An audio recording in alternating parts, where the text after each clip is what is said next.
Do you ever feel like your own thoughts don't sound like you? Like there's a narrator in your head who comments on everything but somehow feels separate from the real you. Some days it talks like a supportive friend. Other days it sounds like someone you wouldn't even want to sit next to. And you're left wondering, why does my own brain feel like it's talking to me instead of as me? If your inner monologue often feels like a stranger, you're not imagining it. You're experiencing something surprisingly common and surprisingly misunderstood. So today we're diving into why your inner voice can feel unfamiliar, even though it's been with you for every moment of your life. The paradox of self-talk.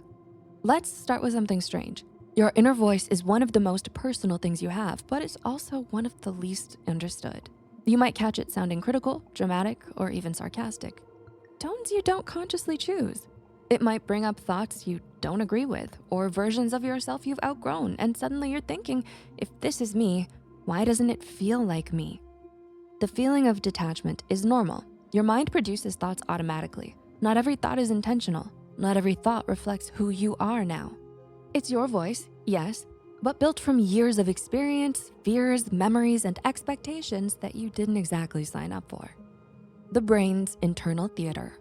Inside your head, there isn't just one voice. There's a full cast. You might recognize the critic, the planner, the worrier, the perfectionist, the version of you from a younger age who still thinks they're trying to earn something. Each voice comes from a different part of the brain. Your prefrontal cortex handles logic and planning. Your emotional brain adds commentary. Your auditory pathways make those thoughts feel like they're being spoken, even when they're not. And when a thought bubbles up from your unconscious, maybe a belief you didn't know you still had, that's when it feels like it's the most foreign. It's like someone backstage suddenly grabbing a microphone in the middle of your performance. External filters that shape your inner voice. Here's something we don't realize. Your inner voice didn't form naturally. It formed socially. It's shaped by the way you were raised, the tone adults used with you, the expectations you internalized, comparisons you made online, moments you felt judged, even quietly. If perfection was praised in your environment, your inner voice might sound strict. If you grew up walking on eggshells, your inner voice might sound cautious. If you spent years comparing yourself to people on social media, your inner voice might speak in a tone of "you're behind." These influences sneak in slowly.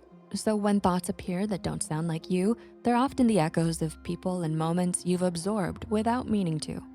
Imposter syndrome, when your inner voice doubts you. One of the clearest moments when your inner voice feels like a stranger, when imposter syndrome shows up. You achieve something meaningful and the voice says, "Really? That was luck. Don't get too confident. They'll realize you don't actually know what you're doing." That voice doesn't sound like a friend. It doesn't sound like your best, truest self. It sounds like someone questioning your worth. That's because imposter thoughts often come from old fears, not present reality. And they arrive in a tone that feels separate from who you believe yourself to be. The trick is not to fight the voice, but to identify it. Once you can say, "This is my insecurity talking, not the truth," you loosen its grip. What can you do now? How do you make your inner voice feel less like a stranger and more like your actual self? 1, notice the tone, not just the thought. A harsh tone doesn't mean the thought is accurate. It often means it's coming from an old belief, not your present self. 2, slow down long enough to observe it. Mindfulness isn't about clearing your mind. It's about recognizing what belongs to you and what you've inherited. 3, challenge the voices that punish instead of protect. You're allowed to say, "I don't talk to myself like that anymore." And 4, strengthen the voice that feels like home. You know, that gentle, steady tone that shows up when you're calm. That's the real you. Let that voice speak more often.